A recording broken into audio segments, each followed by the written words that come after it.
I called my daughter from the Kroger parking lot on Christmas Eve with a pecan pie on the passenger seat and a hand-carved ornament under my arm that I'd spent 3 evenings making. "What time should I come over tomorrow?" I asked. She went quiet long enough that I pulled the phone away from my ear to make sure the call hadn't dropped. Then she said, "Dad, we actually did Christmas last night." I thought I'd misheard her. Then her husband got on the line and he said, "Honestly, it's just less complicated when you're not in the mix." I set the pie on the hood of my truck. I didn't say anything, because I didn't trust what would come out if I tried. I drove 3 blocks and walked into a community kitchen I'd never noticed before and met a 7-year-old boy who asked me if I was somebody's grandpa. 2 hours later, my daughter called back. Her voice was shaking. "Welcome to Spoken Vengeance. I'm glad you're here tonight, wherever you're watching from. Drop your city in the comments. I read everyone. And before we go any further, I want to be clear. This story contains some fictionalized elements, shaped for the purpose of telling it. But the heart of it is real, and the lesson inside it belongs to all of us." I spent 35 years teaching shop class at a public high school in central Ohio.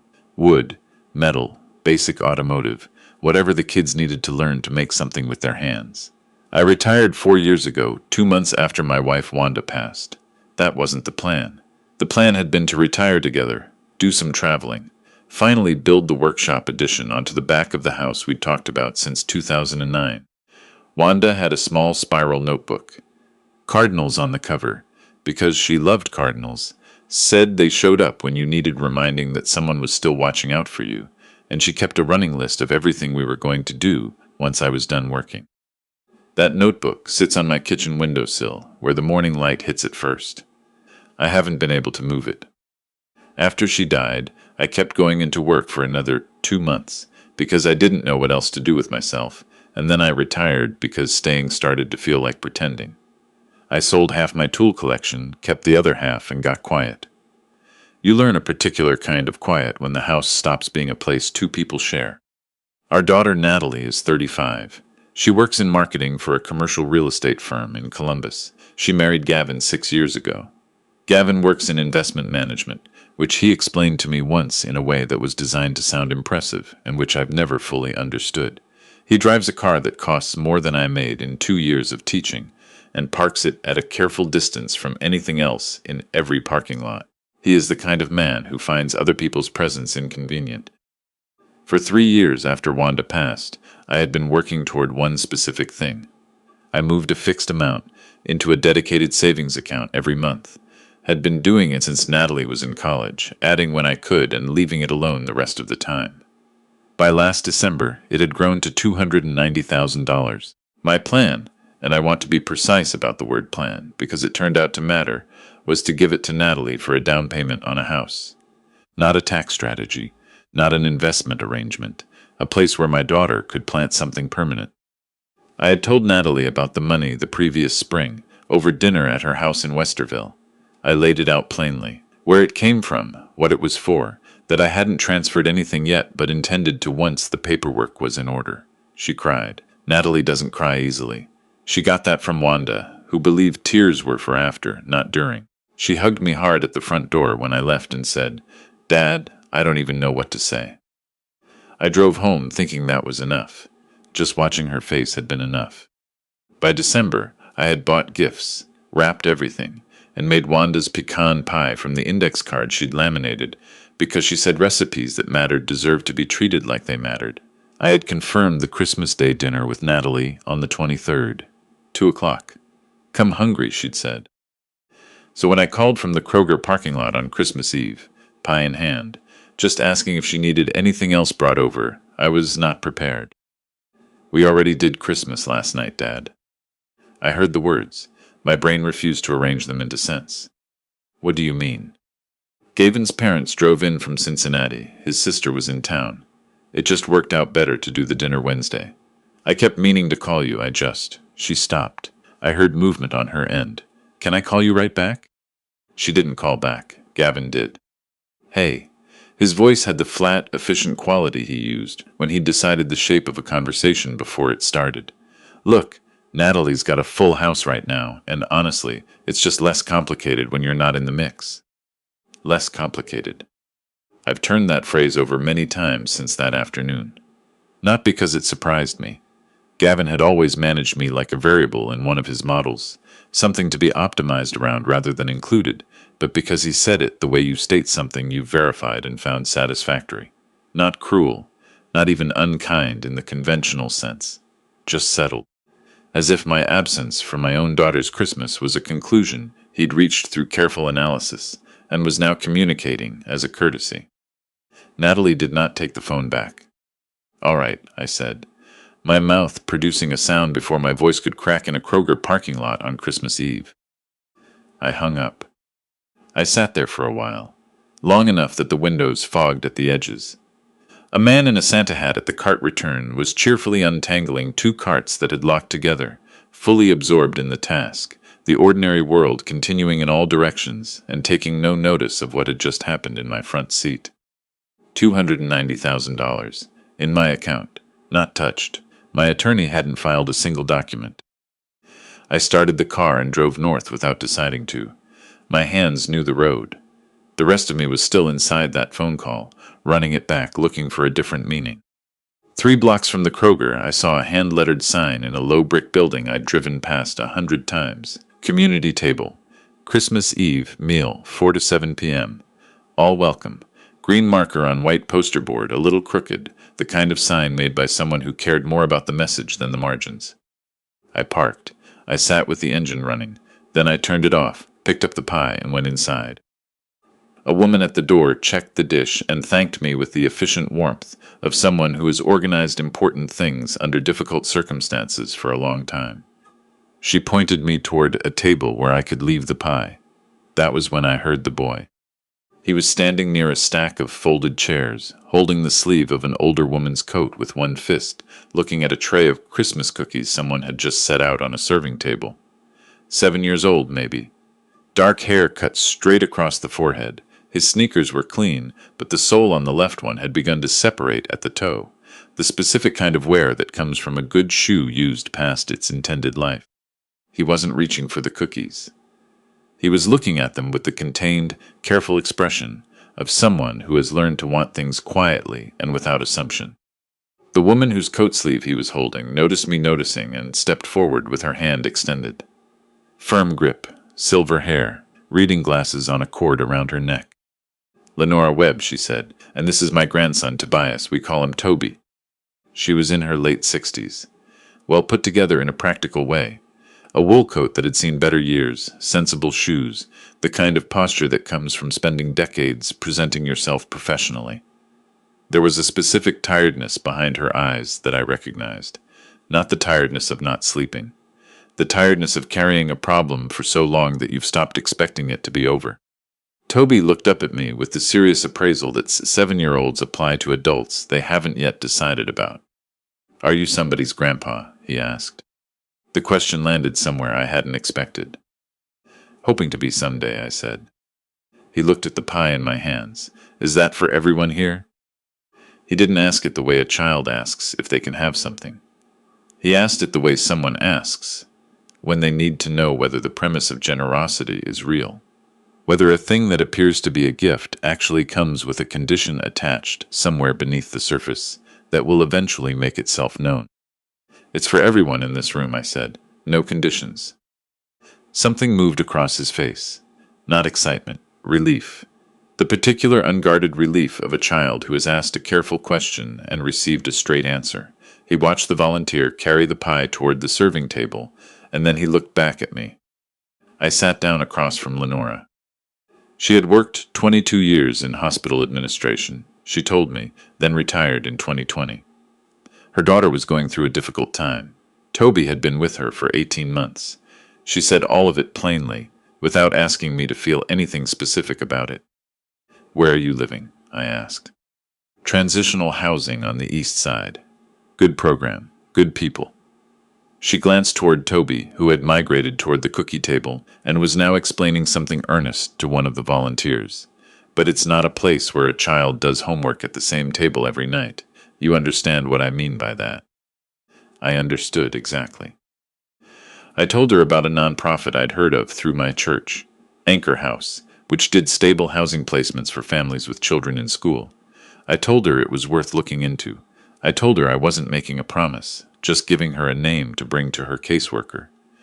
She nodded slowly, the nod of a woman who has learned to evaluate promises before accepting them. Toby came back and sat beside her. He had a sugar cookie with green frosting that he immediately broke in half and placed one piece in front of his grandmother without saying a word about it. She picked it up without making anything of it either. It was the most ordinary and perfect thing I'd seen in a long time. I stayed another 40 minutes. Toby told me he intended to be a marine biologist unless something better presented itself, which he said with the calm certainty of someone who considers his future a negotiation he is qualified to conduct. When I stood to leave, he looked up. "Will you come back?" he asked. "Yes," I said. I walked out into the cold and felt my phone buzz. My daughter's name on the screen. I pressed the side button and set the phone face down on the passenger seat next to the empty pie dish. I drove home and called my attorney's voicemail. 3 sentences, because he'd told me once that any legal instruction longer than 3 sentences was a client preparing their own confusion.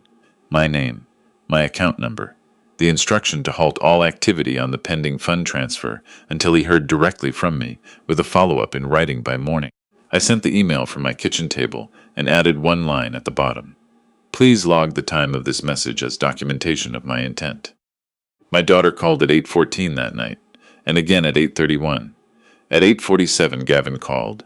The flat efficiency from the afternoon was gone. What replaced it was pressurized and tight. "My attorney's office got your message," he said. "What exactly do you think you're doing?" I instructed him to halt the transfer, I said. "Nothing has moved. The money is mine." "We've been planning around that money for months." His voice climbed.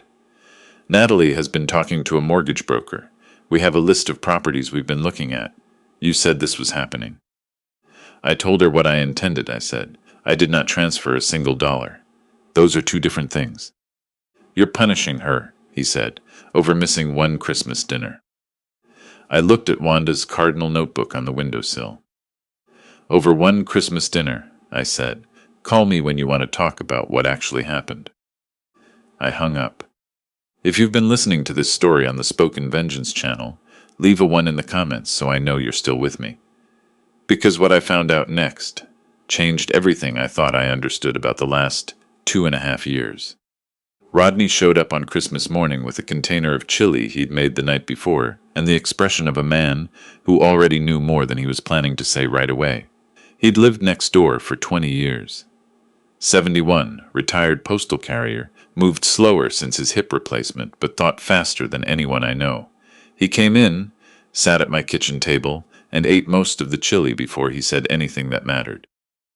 "Gavin called me," he said, "about 3 weeks ago. Said he was concerned about you.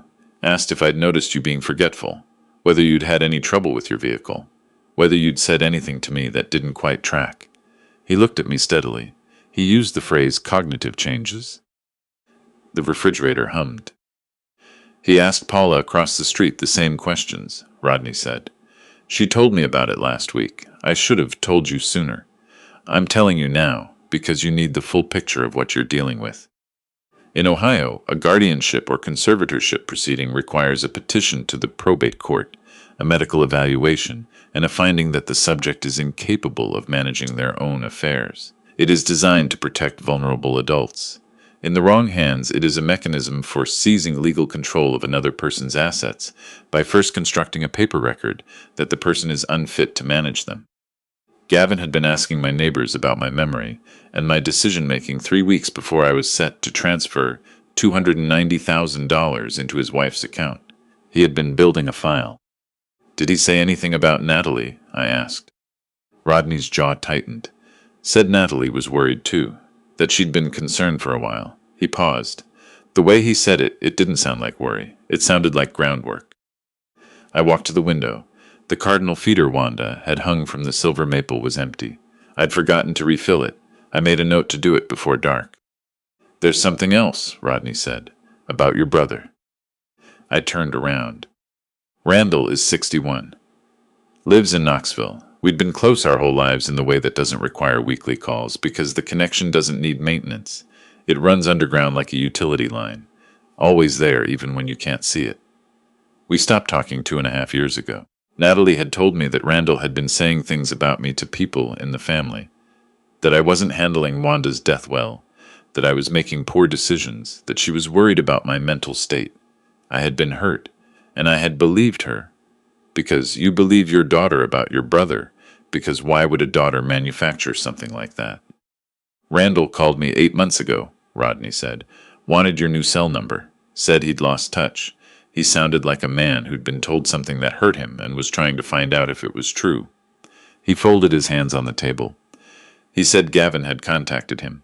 Told him you'd decided the relationship was too stressful. That you'd specifically said you needed distance from family who weren't supportive. Natalie had texted him separately to confirm it. I sat back down. He grieved you, Rodney said quietly. That's what he told me. He thought you'd made a decision about him, and he was trying to honor it. I called Randall from my front porch at noon, Christmas Day, coat pulled over my pajamas, 'cause I was not going to wait until I was dressed.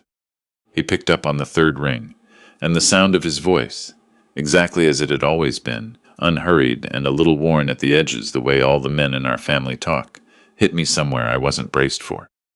I asked him directly, had Gavin called? Had Natalie texted? The silence that followed had a shape to it. She texted me, he said carefully. Said you'd asked her to reach out, that you needed space. A pause. Gavin had called the month before. Said you were struggling. That family contact was making it harder. His voice went quieter. I didn't want to be something that made it harder for you. You weren't, I said. You're the one person who wasn't. We talked for 40 minutes. He told me he'd tried to reach me through a cousin, and been told I wasn't taking calls from that side of the family. He'd sent a card to the house the previous Christmas. I never received it. I never received anything, because for 2.5 years I had been living inside a story my daughter had constructed around me.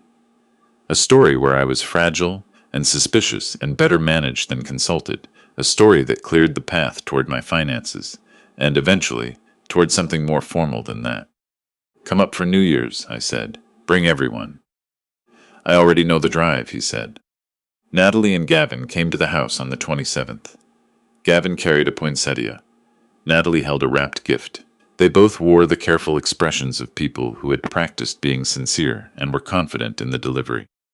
We owe you an apology, Natalie said, before she was through the door. Christmas was handled badly. We should have called you. That was wrong. She said it cleanly, prepared. She had found the exact minimum required words and arranged them correctly. Sit down, I said. We sat at the kitchen table. Rodney was next door. Randall was in Knoxville. I was alone, which was right, because what I had to say didn't need an audience. The transfer is not happening, I said. Not on the original timeline. Possibly not at all. That depends on what the next year looks like. Gavin's expression reorganized. Natalie looked at her hands. You asked my neighbor whether I was showing cognitive changes, I said. 3 weeks before I was set to move $290,000 into your account. You had your husband call my brother and tell him I'd decided he was too stressful to have in my life. You removed the one person in my family who had known me since I was born, and you did it while I was in my worst year, when I was least equipped to question the story being told to me. Dad. I'm not asking you to explain it, I said. I'm telling you what I know. Natalie was crying. Not the controlled kind. The kind that gets out before you've decided to allow it. The kind your face does when it's no longer waiting for your permission. I had not seen her cry that way since the day we buried her mother. I didn't go to her. Not because I didn't love her, but because going to her would have meant making the room comfortable before the truth had finished, doing what truth does when it's finally allowed to stay in one place. I have loved you since before you could speak, I said. I worked 35 years. I put every extra dollar in an account I intended to give you, not because I wanted something back, not because it was leverage, but because that was how my love worked. Practical, specific, showing up. I kept my voice level. What I will not do is hand $250,000 to people who have been laying the groundwork to argue I'm not capable of deciding what to do with it. Gavin said nothing. He had run out of the version of himself he'd prepared for this room. The money isn't going away, I said. It's being redirected. Part of it is going toward a trade skills scholarship at the school where I taught. Kids who want to learn a craft and can't afford the tools. The rest I'm working with a housing nonprofit on. Stable placements for families that need a real address, not a temporary one. A long silence. So that's it? Natalie's voice came out stripped. Just her voice, the one I recognized from when she was small, and something had gone wrong that she hadn't yet found the shape of. You're giving it away. I'm giving it to people who need it, I said, which is what I was always trying to do. She looked at the table for a long time. When she looked up, her face had changed, not healed, not resolved, but open in a way it hadn't been when she walked in. I didn't think of it as scheming, she said quietly. I thought I was managing things, making sure they went the right way. She stopped. But I understand how it looks. I understand why you don't trust it. It was the most honest thing she'd said since they arrived. I know, I said. The scholarship was established in January. $42,000 endowed with the school district, designated for juniors and seniors, pursuing trade certifications in woodworking, welding, electrical, and automotive. I worked with the guidance counselor who'd taken over my department committee to design the application.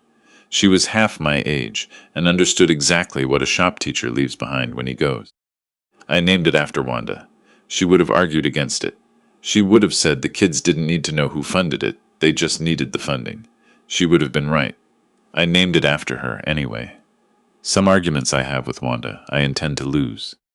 In February, Anchor House called. A placement had been confirmed for a grandmother and her 7-year-old grandson, matching a property on the east side of Columbus. 12 months, stable. Case management, school continuity. I had asked them not to tell me the name until placement was official, and they honored that.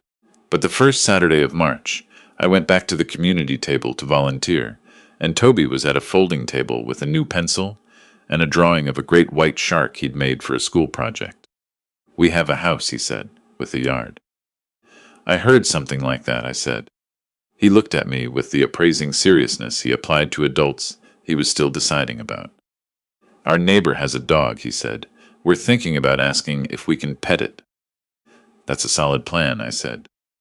Lenora came out of the kitchen with 2 paper cups of coffee and set one in front of me without asking. She had the particular warmth of someone who has been given something they stopped expecting and hasn't entirely processed the feeling yet. We didn't talk about the house. We didn't need to. Randall drove up for the 4th of July with his wife and their 2 grandkids. We grilled in the backyard. His oldest, a 10-year-old named after their father, wanted to see my workshop. I spent an hour showing him how a hand plane works on white oak, the way you read the grain, the way the wood tells you which direction to push, the way it cooperates when you work with it instead of against it. He paid attention with the specific focus kids pay when something is real, and they can feel that it is. Wanda's cardinal feeder was full all afternoon. 3 of them came through, red against the gray sky, one right after another. Natalie and I have lunch about once a month now. Just the 2 of us. A diner on Broad Street she picked and I have no opinion about. We talk about ordinary things. Her work, the cardinals, what I'm building in the shop. We don't talk about the money. Gavin and I have not spoken since December, and that is the right distance for now.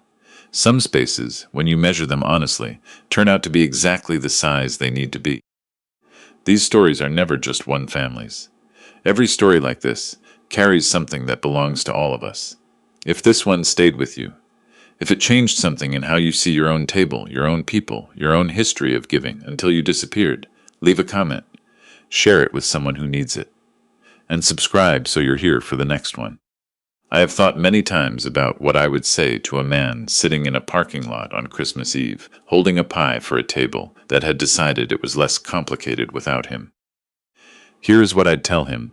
The love you give freely is still love, even when the person receiving it has learned to expect it without gratitude. You are not required to keep building the scaffolding once you understand what it's holding up. And the people who are meant to be at your real table don't need you to make yourself smaller to make room for them. Set the pie down. Look around. Someone nearby is asking you a very simple question. Answer it honestly and see what gets built from there.